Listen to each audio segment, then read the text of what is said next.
La lysine, un composé puissant libéré lorsque l'ail est coupé ou écrasé, est souvent négligé. Pourtant, ses propriétés antibactériennes et antivirales peuvent renforcer le système immunitaire de manière significative. En plus de protéger contre les infections, la lysine est un allié pour la santé cardiovasculaire, en aidant à réduire la pression artérielle et à améliorer la circulation sanguine. Par exemple, intégrer de l'ail frais dans une salade quotidienne peut offrir ces avantages sans effort. C'est fascinant de voir comment un simple ingrédient peut avoir un impact si profond sur notre santé. Il est facile d'oublier que l'ail que l'on consomme dans nos repas pourrait être l'une des clés pour prévenir des maladies graves. Imaginez un ingrédient aussi courant que l'ail ayant le pouvoir de combattre des bactéries nocives tout en protégeant le cœur. Les études montrent que la lysine agit rapidement dans l'organisme, ce qui en fait une option idéale pour ceux qui cherchent à améliorer leur santé au quotidien. Ajouter un peu d'ail cru écrasé à un plat peut déjà faire la différence. Cela dit, beaucoup ne réalisent pas l'importance de bien préparer l'ail pour maximiser ses bienfaits. En fait, laisser l'ail écrasé reposer pendant environ 10 minutes avant de l'utiliser permet à la lysine de se développer pleinement. Un petit geste, mais qui amplifie l'efficacité du composé actif. Ceux qui se pressent en cuisine, ignorant cette étape, pourraient manquer des bienfaits cruciaux. Pourquoi ne pas essayer cette astuce la prochaine fois que vous préparez un repas? Avec tout ce que la lysine peut offrir, il serait dommage de ne pas en tirer pleinement parti. Cependant, il y a des erreurs plus courantes qui peuvent compromettre les avantages de l'ail, et il est essentiel de les connaître pour optimiser sa consommation. Par exemple, saviez-vous que conserver l'ail dans l'huile peut entraîner des risques pour la santé si mal fait? Parlons-en maintenant. Conserver de l'ail dans l'huile peut sembler être une idée pratique pour ceux qui aiment cuisiner, mais c'est une erreur qui peut avoir des conséquences graves. L'absence de réfrigération adéquate lors de cette méthode de stockage crée un environnement idéal pour le développement du botulisme, une maladie rare mais potentiellement mortelle. Cette bactérie se développe dans les environnements sans oxygène, et l'ail, plongé dans l'huile, peut devenir un terrain fertile si les précautions ne sont pas respectées. Il est essentiel de garder ce détail en tête pour ne pas compromettre la santé. Beaucoup de gens ne sont pas conscients de ce risque et continuent à préparer de l'ail dans l'huile sans réfléchir. Pourtant, le botulisme, bien que rare, est une maladie grave qui attaque le système nerveux et peut entraîner des paralysies ou même la mort. Un simple conseil pourrait vous épargner ce danger. Si vous souhaitez conserver de l'ail dans de l'huile, il est impératif de le stocker au réfrigérateur et de le consommer rapidement. Ce geste prévient non seulement le développement du botulisme, mais garantit également que l'ail reste frais et savoureux. Imaginez la scène. Vous avez préparé une délicieuse huile infusée à l'ail pour vos salades ou vos pâtes, et vous la laissez tranquillement sur votre comptoir. À première vue, rien de mal. Mais au fil du temps, l'environnement sans oxygène commence à travailler contre vous, offrant le terrain parfait pour la prolifération des toxines. Cela montre à quel point certaines pratiques simples en cuisine nécessitent une attention plus minutieuse. Mieux vaut prévenir que guérir, comme le dit si bien le dicton. Pour ceux qui aiment expérimenter avec l'ail et ses nombreuses possibilités en cuisine, il est primordial de comprendre ses subtilités. Conserver l'ail correctement n'est pas seulement une question de goût, c'est aussi une question de sécurité. Cela dit, il existe encore d'autres erreurs, parfois moins évidentes, que beaucoup font avec l'ail. L'une d'elles concerne la méconnaissance des différentes variétés d'ail et de leurs bienfaits. Explorons cette question ensemble. Il est surprenant de constater que beaucoup de gens ne connaissent qu'une seule variété d'ail, alors que ce légume existe sous plusieurs formes, chacune offrant des avantages uniques pour la santé. L'ail noir fermenté, par exemple, est riche en antioxydants et possède des propriétés bénéfiques qui vont bien au-delà de celles de l'ail classique. Son goût plus doux et sucré le rend idéal pour les plats délicats, tout en apportant des bienfaits tels que la réduction du cholestérol et l'amélioration de la circulation sanguine. Intégrer une diversité d'ail dans son alimentation peut ouvrir de nouvelles perspectives pour la santé. Choisir la variété d'ail appropriée peut faire une grande différence en termes de bénéfices. L'ail violet, par exemple, contient davantage de composés bioactifs que l'ail blanc, ce qui le rend encore plus efficace pour stimuler le système immunitaire. Pourtant, combien de fois avons-nous vu des gens acheter simplement la première tête d'ail qu'ils trouvent en magasin, sans réfléchir? Prendre quelques instants pour explorer ces différentes variétés pourrait apporter un véritable plus à vos plats et à votre bien-être. Cela dit, il n'est pas seulement question de goût ou de texture, mais aussi des composés actifs spécifiques à chaque type d'ail. En variant les types d'ail que vous consommez, vous pouvez maximiser l'apport en nutriments essentiels, comme les flavonoïdes et les composés soufrés, qui sont essentiels pour prévenir certaines maladies chroniques. Par exemple, une simple recette de soupe à l'ail pourrait être enrichie en utilisant à la fois de l'ail blanc et de l'ail noir, offrant une explosion de saveurs et de bienfaits pour la santé. Ainsi, au lieu de vous limiter à une seule forme d'ail, pourquoi ne pas expérimenter différentes variétés et explorer leurs usages culinaires et thérapeutiques? Ignorer cette richesse est une occasion manquée d'améliorer sa santé au quotidien. Toutefois, il est aussi crucial de faire attention à la manière dont vous consommez l'ail. Consommer de l'ail cru, par exemple, peut causer certains désagréments si on n'y prend pas garde. Approfondissons ce sujet dans ce qui suit. L'ail cru est souvent loué pour ses bienfaits sur la santé, notamment grâce à l'allicine, un composé qui n'est activé qu'à l'état brut. Toutefois, en consommer en trop grande quantité peut entraîner des effets secondaires désagréables, notamment des troubles gastro-intestinaux. Les personnes sensibles à l'acidité ou souffrant de reflux gastrique peuvent rapidement ressentir une irritation de l'estomac ou des brûlures d'estomac après avoir mangé de l'ail cru en excès. Il est donc important de doser avec précaution pour éviter ces désagréments tout en bénéficiant de ses bienfaits. Même si l'ail cru est un puissant allié pour renforcer le système immunitaire et combattre les infections, il est important de savoir l'utiliser avec parcimonie. Par exemple, manger une gousse d'ail cru dans une salade est une bonne idée pour profiter de ses effets antimicrobiens, mais en consommer 3 ou 4 d'affilée pourrait causer des douleurs abdominales. Un équilibre est essentiel pour maximiser les avantages sans sacrifier le confort digestif. Comme pour beaucoup de choses en nutrition, la modération est la clé. Certaines personnes optent pour l'ail cru sous forme de cures intensives, pensant qu'une plus grande quantité équivaut à plus de bénéfices. Cependant, cette approche peut faire plus de mal que de bien. Des doses élevées d'ail cru peuvent irriter la muqueuse gastrique et même perturber l'équilibre des bactéries intestinales. Il est donc recommandé d'incorporer l'ail cru progressivement dans son alimentation, en l'associant à d'autres aliments pour atténuer ses effets potentiellement irritants sur le système digestif. Cela dit, il est intéressant de noter que la cuisson du légume peut atténuer certains de ses effets secondaires tout en préservant une grande partie de ses propriétés bénéfiques. Toutefois, la cuisson de l'ail pose aussi ses défis. Cuisiner l'ail trop longtemps peut en effet détruire ses composés actifs. Explorons ce point crucial dans la prochaine partie. Cuisiner l'ail est une méthode courante pour adoucir son goût et rendre sa consommation plus agréable. Cependant, une cuisson trop prolongée peut détruire certains de ses composés actifs, comme l'allicine, responsable de nombreux bienfaits pour la santé. En effet, lorsque l'ail est chauffé à une température trop élevée ou pendant trop longtemps, ses propriétés antibactériennes et antivirales sont considérablement réduites. C'est un peu comme brûler une précieuse épice, les arômes disparaissent et les avantages aussi. Il est donc crucial de surveiller de près la cuisson. Un autre aspect souvent ignoré est la formation de substances potentiellement nocives, telles que l'acrylamide, qui se développe lorsque l'ail est cuit à des températures élevées. Ce composé chimique, considéré comme cancérigène, peut apparaître lorsque les aliments sont grillés ou frits à haute température. Par exemple, faire revenir de l'ail à feu vif pendant de longues minutes pourrait non seulement altérer son goût, mais aussi diminuer ses bienfaits et même poser des risques pour la santé. Il vaut mieux ajouter l'ail en fin de cuisson, une astuce simple pour maximiser ses bienfaits. Prenons l'exemple d'une sauce ou d'un ragoût, où l'ail est un ingrédient de base. Si l'on cuit l'ail dès le début avec les autres ingrédients, il est probable qu'il perde une grande partie de ses propriétés avant même que le plat soit prêt à être servi. Pour conserver les avantages de l'ail tout en profitant de son goût délicieux, l'ajouter à la dernière étape de la préparation est une stratégie gagnante. Cette méthode permet de préserver les composés actifs sans compromettre la saveur. Ainsi, bien que l'ail cuit puisse être délicieux et offrir certains bienfaits, il est essentiel de le manipuler avec soin pour ne pas en perdre les qualités essentielles. Pourtant, d'autres erreurs peuvent aussi affecter la puissance de l'ail, notamment l'utilisation d'ail vieux ou germé. Découvrons pourquoi cela peut poser problème. Beaucoup de gens se retrouvent avec de l'ail vieux ou germé dans leur cuisine sans se rendre compte que ces versions du légume peuvent avoir perdu une grande partie de leurs propriétés bénéfiques. Lorsque l'ail vieillit, il peut devenir moins efficace en termes de bienfaits pour la santé, notamment en ce qui concerne ses composés actifs comme l'allicine.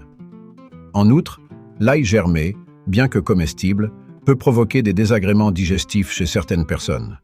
Il est donc préférable d'utiliser de l'ail frais pour maximiser ses effets bénéfiques et éviter les inconforts. L'ail vieux a également tendance à avoir une texture plus sèche et un goût moins prononcé, ce qui peut influencer la saveur de vos plats. Au-delà du goût, la perte de composés antioxydants rend cet ail moins intéressant d'un point de vue nutritionnel. Un simple test visuel peut vous aider à éviter ce problème. Si des pousses vertes commencent à apparaître ou si l'ail devient trop mou, il est probablement temps de le remplacer. Pour ceux qui souhaitent bénéficier au maximum de l'ail, choisir des gousses fermes et sans germes est essentiel. L'ail germé, avec ses pousses vertes, peut aussi être source de frustration. Bien qu'il soit encore comestible, son goût peut devenir amer, ce qui altère le résultat final de vos plats. En outre, sa digestion peut être plus difficile, en particulier pour les personnes ayant un système digestif sensible. Une astuce utile est de retirer la pousse avant de l'utiliser pour atténuer ce goût amer. Cependant, pour profiter pleinement de tous les bienfaits de l'ail, il vaut mieux éviter d'utiliser de l'ail qui a déjà commencé à germer. Il est donc important de vérifier régulièrement la fraîcheur de l'ail que vous utilisez, non seulement pour améliorer le goût de vos plats, mais aussi pour en tirer tous les bienfaits pour la santé. Une autre pratique à surveiller est la préparation du légume avant son utilisation. Couper ou écraser l'ail trop tôt peut également en réduire l'efficacité. Voyons pourquoi dans le prochain point. Couper ou écraser l'ail bien avant de l'utiliser peut sembler pratique, mais cela peut réduire considérablement l'efficacité de ses composés actifs. L'allicine, ce puissant composé aux propriétés antimicrobiennes et antivirales, commence à se dégrader peu de temps après que l'ail est coupé ou écrasé. Ainsi, si vous préparez l'ail plusieurs heures avant de le cuisiner, vous risquez de perdre une grande partie de ses bienfaits. Il est donc préférable de couper ou d'écraser l'ail juste avant de l'incorporer à vos plats pour garantir sa pleine efficacité. Cela étant dit, il existe un moment optimal pour laisser l'ail reposer après l'avoir écrasé, environ 10 minutes. Ce court délai permet à l'allicine de se former pleinement, augmentant ainsi les bénéfices pour la santé. Si vous êtes pressé, il peut être tentant de sauter cette étape, mais c'est un petit ajustement qui fait une grande différence. De plus, préparer l'ail à l'avance et le laisser trop longtemps exposé à l'air peut également affecter son goût, le rendant plus fade ou amer. Prenons un exemple concret.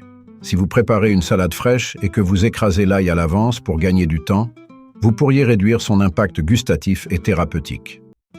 Une meilleure option serait d'écraser l'ail au dernier moment et de l'ajouter directement dans la vinaigrette pour maximiser ses bienfaits. Ce simple changement dans la manière de préparer l'ail peut transformer un plat ordinaire en un véritable booster de santé. Cependant, même lorsque vous ajoutez l'ail au bon moment, il est crucial de l'intégrer correctement dans vos recettes pour qu'il conserve ses propriétés bénéfiques. Par exemple, l'ajouter trop tôt dans une préparation chaude peut aussi poser des problèmes.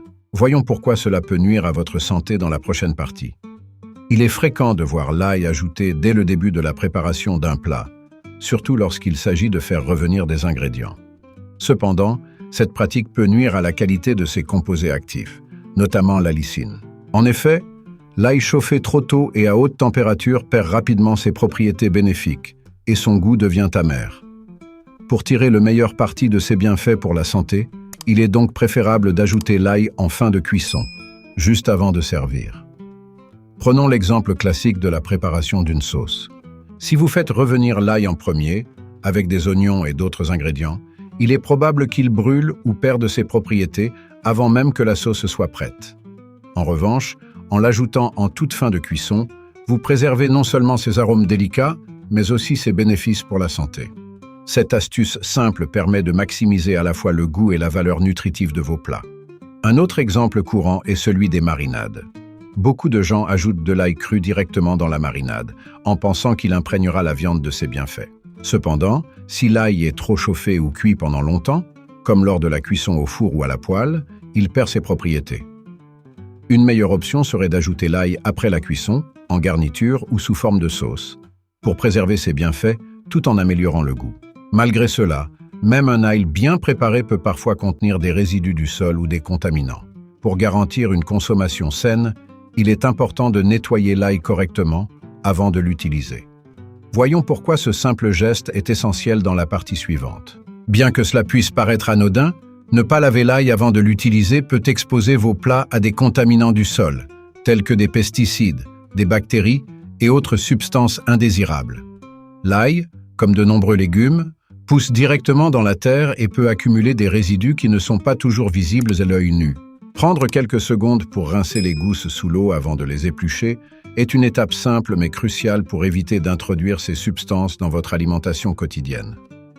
Il est vrai que l'ail est souvent épluché avant d'être utilisé, mais cela ne suffit pas toujours à éliminer les contaminants. Certains peuvent s'infiltrer dans les couches superficielles et, en manipulant l'ail, vous risquez de transférer ces résidus sur vos mains ou dans le plat que vous préparez. Un bon lavage avant la préparation garantit que vous réduisez ce risque. Cela est d'autant plus important si vous consommez l'ail cru, car les températures de cuisson ne seront pas là pour éliminer les bactéries. Par exemple, si vous préparez une vinaigrette ou une sauce à base d'ail cru, le simple fait de rincer les gousses avant de les écraser peut faire la différence entre un plat sain et un plat potentiellement contaminé. Imaginez préparer un délicieux pesto maison avec de l'ail frais, mais négligez cette étape basique de nettoyage. En lavant correctement l'ail, vous préservez non seulement la qualité de votre préparation, mais aussi votre santé. Cette précaution fait partie d'une approche globale de l'hygiène alimentaire. Pourtant, même avec un bon nettoyage, il est important de faire attention à la manière dont vous utilisez les suppléments d'ail. Une utilisation inconsidérée de ces produits peut également entraîner des effets indésirables. Explorons ce point dans la section suivante. Les suppléments d'ail peuvent sembler être une solution pratique pour ceux qui cherchent à profiter de ces bienfaits, sans avoir à le consommer sous forme crue ou cuite. Cependant, leur utilisation doit être encadrée avec prudence. Prendre des suppléments de manière indiscriminée peut entraîner des effets secondaires, surtout lorsqu'ils sont combinés avec d'autres médicaments. Par exemple, l'ail peut agir comme un anticoagulant, ce qui peut poser problème pour ceux qui prennent déjà des médicaments pour fluidifier le sang. Une consultation avec un professionnel de la santé est toujours recommandée avant d'incorporer des suppléments d'ail dans sa routine. Il est également crucial de comprendre que tous les suppléments ne se valent pas. Certains produits sur le marché peuvent ne contenir des doses d'ail trop élevées ou des additifs potentiellement nuisibles. Contrairement à l'ail frais, dont les effets sont bien connus et documentés, les suppléments peuvent varier en termes de qualité et de concentration. Par conséquent, il est important de bien lire les étiquettes et de choisir des marques réputées qui offrent des garanties sur la pureté et la sécurité de leurs produits. Un autre point à considérer est que les suppléments ne remplacent pas la consommation régulière d'aliments naturels. Bien que l'ail en pilule puisse offrir une certaine commodité, il ne fournit pas les mêmes fibres et composés bioactifs que l'ail frais. Par exemple, ajouter une gousse d'ail à vos plats peut non seulement améliorer le goût de vos recettes, mais aussi contribuer à une meilleure digestion grâce à ces fibres naturelles. Les suppléments, en revanche, manquent de ces avantages additionnels. Enfin, pour ceux qui souhaitent expérimenter différentes formes d'ail, il existe des alternatives intéressantes aux suppléments classiques. Le recours à l'ail noir, par exemple, est une option fascinante pour ceux qui veulent un coup de pouce supplémentaire pour leur santé sans les risques liés aux interactions médicamenteuses. Parlons-en dans la section suivante. L'ail noir, moins connu que son homologue classique, est une véritable pépite nutritionnelle. Il s'agit d'un ail fermenté, obtenu grâce à un processus de vieillissement contrôlé qui transforme ses gousses en une texture molle et un goût sucré. Ce processus amplifie les propriétés antioxydantes de l'ail, le rendant particulièrement bénéfique pour combattre les radicaux libres et prévenir les maladies chroniques. Pourtant, beaucoup de gens passent à côté de ce super aliment, ignorant à quel point il peut être avantageux pour la santé. En plus de ses propriétés antioxydantes, l'ail noir a un impact positif sur la santé cardiovasculaire et le système immunitaire. Des études montrent qu'il peut aider à réduire la pression artérielle et le cholestérol, tout en stimulant les défenses naturelles du corps. Sa saveur douce et subtile permet également de l'intégrer facilement dans une variété de plats, sans l'odeur forte que l'on associe souvent à l'ail frais. Par exemple, ajouter de l'ail noir à une sauce pour pâtes ou à une marinade peut donner une touche raffinée tout en apportant des bienfaits non négligeables. L'ail noir est également mieux toléré par les personnes ayant un système digestif sensible, car la fermentation atténue l'acidité et les composés soufrés qui peuvent parfois causer des inconforts. Il s'agit donc d'une excellente alternative pour ceux qui souhaitent bénéficier des vertus de l'ail sans subir les effets secondaires indésirables. Cependant, il est encore sous-utilisé dans de nombreux foyers, souvent par manque de connaissances sur ses avantages. Si vous cherchez à diversifier votre consommation d'ail, l'ail noir est une option à envisager sérieusement. Toutefois, même avec les meilleures variétés d'ail, la manière dont vous stockez vos gousses peut affecter leur efficacité. Un mauvais stockage peut altérer leurs propriétés. Examinons ce point crucial dans la prochaine section. Le stockage de l'ail est un aspect souvent négligé, mais il joue un rôle crucial dans la conservation de ses propriétés bénéfiques. L'ail doit être conservé dans un endroit frais, sec et bien aéré pour éviter qu'il ne germe ou ne pourrisse. Laisser l'ail à température ambiante pendant de longues périodes, ou pire, dans un environnement humide, peut entraîner la perte de ses composés antimicrobiens, réduisant ainsi son efficacité. Pour garantir que l'ail reste frais et puissant, il est essentiel de respecter ces règles simples de conservation. De plus, l'ail ne doit jamais être conservé dans le réfrigérateur à l'état non épluché. Le froid et l'humidité favorisent le développement de moisissures, ce qui peut rendre l'ail impropre à la consommation. Une bonne astuce est de le placer dans un panier ou un bol à l'air libre, dans un endroit sec. Cela permet à l'ail de respirer, empêchant ainsi l'accumulation d'humidité qui pourrait entraîner sa dégradation. Ce sont de petites précautions qui, à long terme, préservent les qualités gustatives et thérapeutiques de l'ail. Prenons un exemple. Si vous stockez l'ail dans un sac plastique, il commencera rapidement à pourrir en raison du manque de circulation d'air. En revanche, si vous le gardez dans un sac en papier ou un filet, il se conservera beaucoup plus longtemps, tout en conservant ses propriétés antibactériennes. En cuisine, de simples changements dans vos habitudes de stockage peuvent avoir un impact significatif sur la qualité de vos ingrédients et, par conséquent, sur la valeur nutritive de vos plats. Enfin, même un ail bien conservé peut parfois causer un petit désagrément social, le mauvaise haleine et l'odeur corporelle. Bien que ces effets secondaires soient inoffensifs, ils peuvent affecter vos interactions sociales. Explorons comment gérer cet aspect dans la partie suivante. Consommer de l'ail régulièrement peut apporter de nombreux bienfaits pour la santé. Mais il ne faut pas ignorer un effet secondaire bien connu, le mauvaise haleine et l'odeur corporelle. Lorsque l'ail est digéré, les composés soufrés qu'il contient sont absorbés dans le sang, puis expulsés par les poumons et la peau, provoquant ces odeurs désagréables. Bien que cela puisse sembler mineur comparé à ses avantages, ces effets peuvent être gênants dans les interactions sociales quotidiennes, surtout si vous consommez régulièrement de l'ail cru. Heureusement, il existe des moyens de réduire ces effets indésirables sans renoncer aux bienfaits de l'ail. Par exemple, mâcher du persil frais ou boire un verre de lait après avoir consommé de l'ail peut aider à neutraliser les composés soufrés responsables du mauvais haleine. En outre, la cuisson de l'ail atténue également ses effets sur l'odeur corporelle. Ainsi, pour ceux qui aiment ajouter de l'ail à leurs plats sans compromettre leurs relations sociales, opter pour l'ail cuit ou utiliser ces astuces peut faire toute la différence. Un autre facteur à considérer est la quantité d'ail consommée. En effet, plus vous en mangez, plus l'odeur sera forte et persistante. Limiter la consommation à des quantités modérées, tout en équilibrant entre ail cru et cuit, permet de profiter de ses bienfaits tout en minimisant ses effets secondaires gênants. Après tout, il est inutile de sacrifier votre confort social pour un régime alimentaire sain. Cependant, l'ail reste un aliment essentiel dans de nombreuses cultures culinaires, et son utilisation ne devrait pas être complètement écartée pour des raisons d'odeur. En équilibrant sa consommation, vous pouvez facilement intégrer l'ail à votre alimentation sans crainte. Enfin, lorsqu'il est consommé cru, il est important de l'ajouter dans les bonnes recettes pour éviter les irritations gastriques. Explorons comment l'incorporer judicieusement dans vos plats, dans la prochaine partie. L'inclusion d'ail cru dans certaines recettes peut être une excellente manière de bénéficier de ses propriétés médicinales, mais cela peut aussi causer des désagréments pour les personnes ayant un système digestif sensible. En effet, consommer de l'ail cru peut provoquer des irritations gastriques ou des brûlures d'estomac, surtout lorsqu'il est utilisé en grande quantité.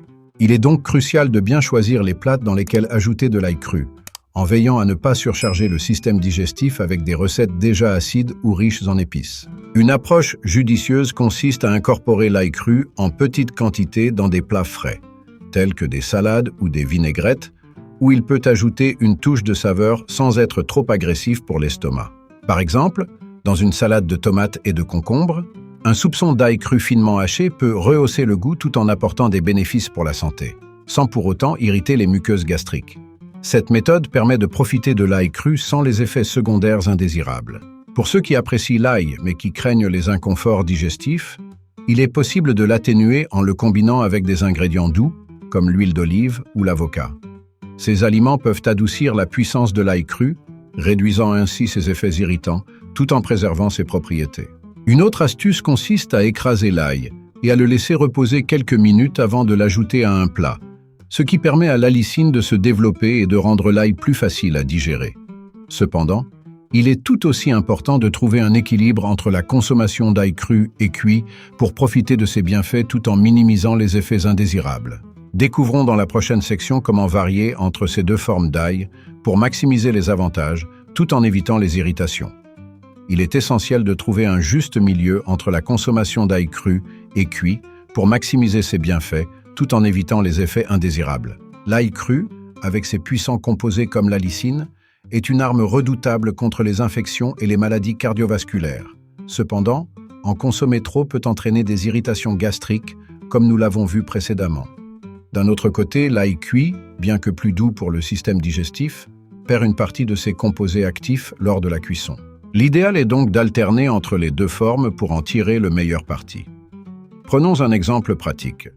Dans une soupe, il est possible d'ajouter de l'ail cuit au début de la préparation pour obtenir une saveur douce et subtile, puis d'ajouter une petite quantité d'ail cru finement haché à la fin, juste avant de servir. Cela permet de conserver les bienfaits de l'allicine tout en profitant du goût de l'ail cuit. De cette façon, vous tirez profit des deux mondes, tout en minimisant les risques d'irritation. Cette approche est particulièrement utile pour ceux qui souhaitent intégrer l'ail à leur alimentation quotidienne sans craindre les effets secondaires. Par exemple, vous pouvez opter pour de l'ail cru dans des plats froids, comme des salades ou des tartinades, et utiliser de l'ail cuit dans des plats chauds, tels que des ragoûts ou des soupes. Ainsi, vous diversifiez non seulement les saveurs de vos plats, mais aussi les types de bénéfices que vous en tirez. Maintenir cet équilibre permet d'éviter les inconforts digestifs tout en profitant pleinement des propriétés médicinales de l'ail. Cependant, au-delà de ses bienfaits pour la santé, il ne faut pas oublier l'importance de l'ail en cuisine. Bien utilisé, il peut transformer un plat. Parlons des différentes façons de l'incorporer en cuisine pour maximiser ses saveurs et ses avantages dans la prochaine section. L'ail est bien plus qu'un simple ingrédient médicinal. Utilisé correctement, il peut sublimer un plat en apportant des couches de saveurs complexes. L'une des erreurs fréquentes est de ne pas tirer parti de toutes les propriétés culinaires de l'ail. Il peut être utilisé de différentes manières pour maximiser ses bienfaits et ajouter de la profondeur au plat, que ce soit sous forme d'infusion dans l'huile d'olive, dans les sauces ou même dans les vinaigrettes. En infusant de l'ail dans de l'huile, par exemple, vous créez une base aromatique qui peut ensuite être utilisée pour cuisiner d'autres aliments, tout en préservant ses bienfaits. Prenons l'exemple de l'huile d'olive infusée à l'ail, qui est non seulement délicieuse pour arroser des légumes rôtis ou des salades, mais qui conserve aussi une grande partie des propriétés antioxydantes de l'ail. Cette méthode douce de préparation permet de profiter des saveurs de l'ail sans en perdre les bénéfices pour la santé. De plus, en utilisant l'ail de cette manière, vous pouvez l'ajouter à une variété de plats sans avoir à vous soucier de ses effets potentiellement irritants lorsqu'il est consommé cru. Une autre utilisation intelligente de l'ail en cuisine est de le transformer en pâte pour l'incorporer plus facilement dans des marinades ou des soupes. En réduisant l'ail en purée, vous libérez ses huiles essentielles, ce qui permet une meilleure diffusion des saveurs dans le plat.